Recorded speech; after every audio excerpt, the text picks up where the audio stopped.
Hello everyone, I'm Kuroy. Welcome to my Nioh's in-depth boss guides to Umi-bozu. Umi-bozu has 21,000 hit points in 2 stages. The recommended items for this match are the Elixir, Sacred Water, and the Fire Talisman. A couple of mechanics to get into before the boss guide actually begins is one, that the torches around the map are very important for your survival in this fight. Situated all across the map are 3 mini torches that you are able to light. Those will correspond to another torch on the boss stage that will ignite and enable you to be able to use during the fight. Lighting all 3 of these is optimal for the boss fight because at the beginning of the fight, Umi-bozu summons 3 miniature versions of themselves, like you've seen throughout the entire map, those mini Umi-bozus. If the torch is lit, the Umi-bozu will try to jump over the torch, die in the fire, and then the spawn items will show up on the ground in front of you. You know, that's not just the fire gods giving you awesome loot because you're cool, it's because those Umi-bozus are actually dying.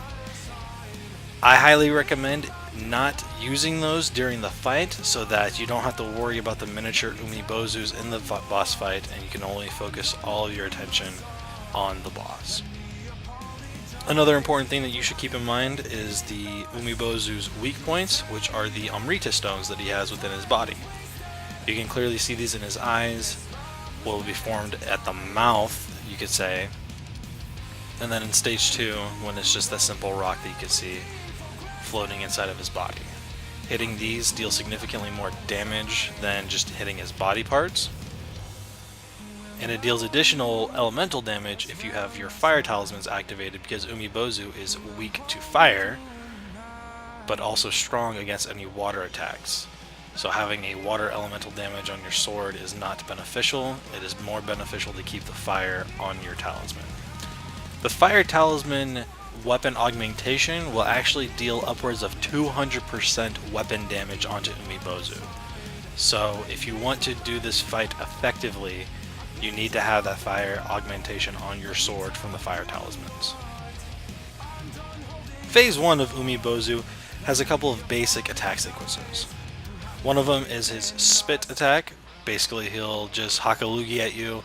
These are easy to dodge, just either sidestep left or right, or you can run perpendicular to his position, both of which will get you out of the way. Now along the lines of the spit attack is an energy blast. Sometimes these are quickly activated and it's not as easy to predict, but you can definitely see Umi-bozu get a lot closer to you and the stage before he does these attacks. Or you can also see the formation of miasma around where his mouth will be. This also indicates that he's going to be using a strong attack.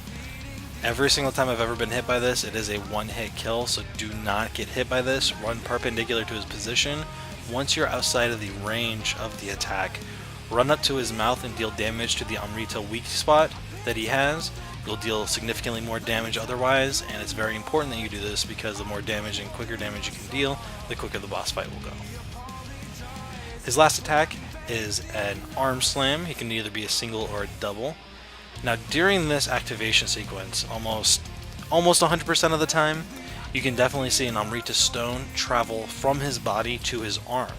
Now if you're locked onto Umi-bozu and you see the arm going up into the air, if you gently tap your right thumbstick in the direction of that arm, you can actually track the Amrita stone that goes up into the arm, making it a lot easier to focus on the weak spot once you dodge the slam.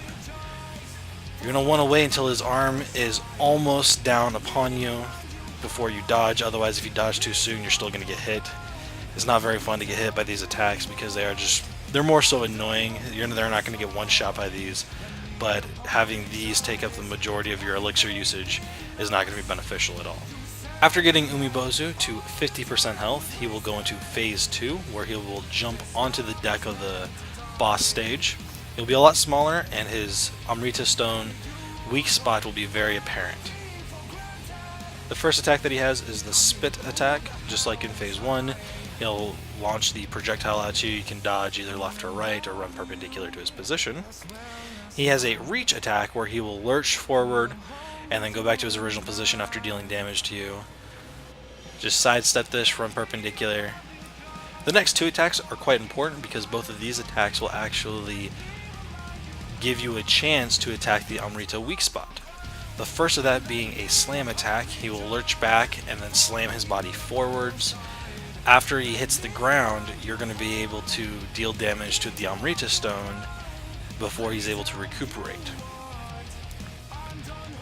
And then the second attack sequence that you can actually hit the Amrita weak spot from basic melee damage is a stationary jump that he does. Now he does this jump whenever you end up behind him after one of his other attacks, and this happens every time that you'll get all the way to his backside. So my personal strategy is that I like to continuously run around in a circle. It's quite dangerous because you can run off the map. I've done it once or twice, but my personal strategy for this stage is still the same. I like to run to his backside. He'll jump up into the air, and when he lands, it actually exposes the Amrita stone.